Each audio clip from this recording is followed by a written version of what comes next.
ND news India में आपका स्वागत है। जागरूकता फैलाकर महिलाओं को उनकी सुरक्षा व अधिकारों के प्रति जागरूक किया जाए व युवाओं को जोड़ा जाए। यह शब्द निर्भया कांड की एडवोकेट सीमा कुशवाहा ने कहे। एडवोकेट सीमा कुशवाहा आज रादौर में एक कार्यक्रम में भाग लेने के बाद पत्रकारों से बात कर रही थी।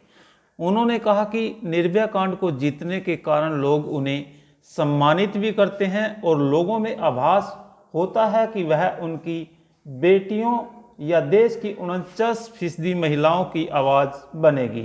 इसलिए लोग जहां भी उसे बुलाते हैं वह जाती है। आज भी वह ऐसे ही कार्यक्रम में शिरकत करने पहुंची थी।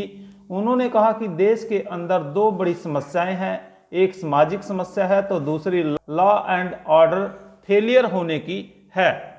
उन्होंने कहा कि जब लॉ एंड ऑर्डर फेल होता है तो निर्भया जैसे कांड हो जाते हैं जिन्हें पुलिस नहीं रोक पाती।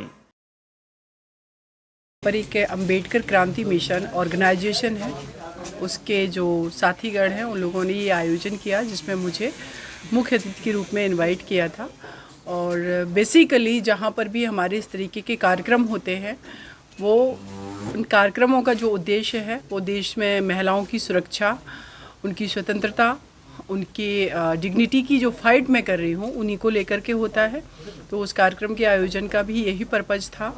और यहाँ पर जो हमारे भाई हैं संदीप सैनी जी, इन्होंने मुझे यहाँ पर आमंत्रित किया है और लोग सम्मानित भी कर रहे हैं मुझे। जिसका कारण है कि निर्भया केस मैंने जो फाइट किया था तो लोग कहीं ना कहीं मुझे इस तरीके से ट्रीट करते हैं कि मैं उनकी बेटियों के लिए या देश की 49% आवाज़ महिलाओं की बनूंगी।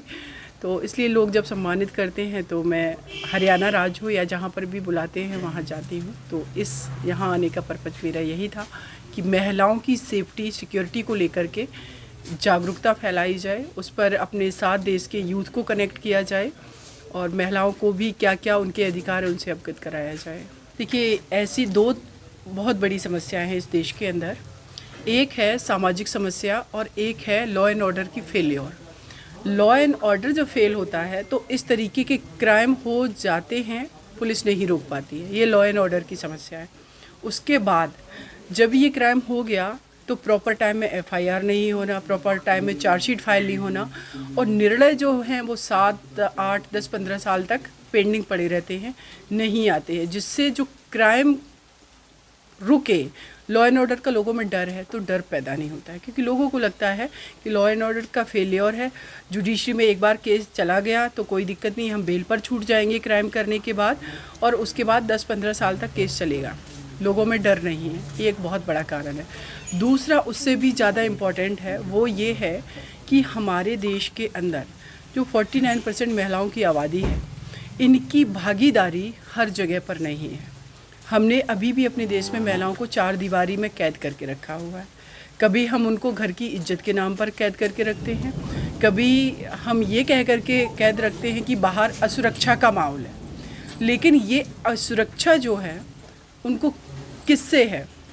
अगर ये सवाल खड़ा होता है तो मुझे एक ही चीज़ समझ में आती है, हमारे अपने भाई से तो मुझे नहीं है, लेकिन किसी और लड़की के भाई से मुझे असुरक्षा है। इसका मतलब है कि किसी पुरुष से ही इस देश की स्त्री असुरक्षित है। तो ये जो पुरुष वर्ग है, ये कौन लोग हैं जो क्राइम कर रहे हैं, तो उनकी मानसिकता क्यों नहीं बदल रही है? उसका जो कारण जब हम रूट में जाते हैं तो वो है हमारे परिवार में होने वाली परवरिश, कि हम अपने बच्चों को, बेटे और बेटी का जो परवरिश में अंतर कर रहे हैं, वो कहीं ना कहीं हमारे जो बच्चे हैं छोटे, उनको हम इस तरीके की परवरिश दे रहे हैं कि वो अगर 8 बजे रात में 10 बजे घूम करके आता, हम उससे सवाल नहीं करते। हो सकता है ऐसा भी हो कि वो बेटा किसी लड़की को उस टाइम छेड़ के आया हो। अगर पेरेंट्स से सवाल करेंगे तो शायद अकाउंटेबिलिटी उस बच्चे की भी फिक्स होगी, तो वो किसी लड़की के साथ क्राइम नहीं करेगा। दूसरा, हम अपनी बेटी को उस टाइम अपने घर में रख रहे हैं कि बाहर का माहौल ख़राब है, तो ये भी तो देखना है कि बाहर का माहौल कहीं ऐसा तो नहीं हमारे घर के बेटे की वजह से ख़राब हो। तो जब इन सारी चीज़ों पर हम सोचना शुरू करेंगे, बेटी को भी घर से बाहर निकालेंगे और बच्चे अपने बेटे पर बाउंडेशंस अगर लगाएंगे कि किसी और घर की बेटी को वो इस तरीके से प्रताड़ित ना करे, और ये सारी जो परवरिश जो हमारे परिवारों की है होना शुरू होगी, तो निश्चित रूप से बदलाव आएगा, जिस पर मुझे लगता है कि हमारा एजुकेशन सिस्टम, हमारा परिवार का जो स्ट्रक्चर है, ये सभी लोग मिलकर के काम करेंगे तो शायद निर्भया या मनीषा वाल्मीकि या दिशा रेड्डी या निकिता तोमर जैसी बेटियां हम लोगों के बीच अपनी ज़िंदगी को आराम से जिएंगी और वो भी देश का नाम करेंगी जिनसे हमने उनकी लाइफ को छीना है।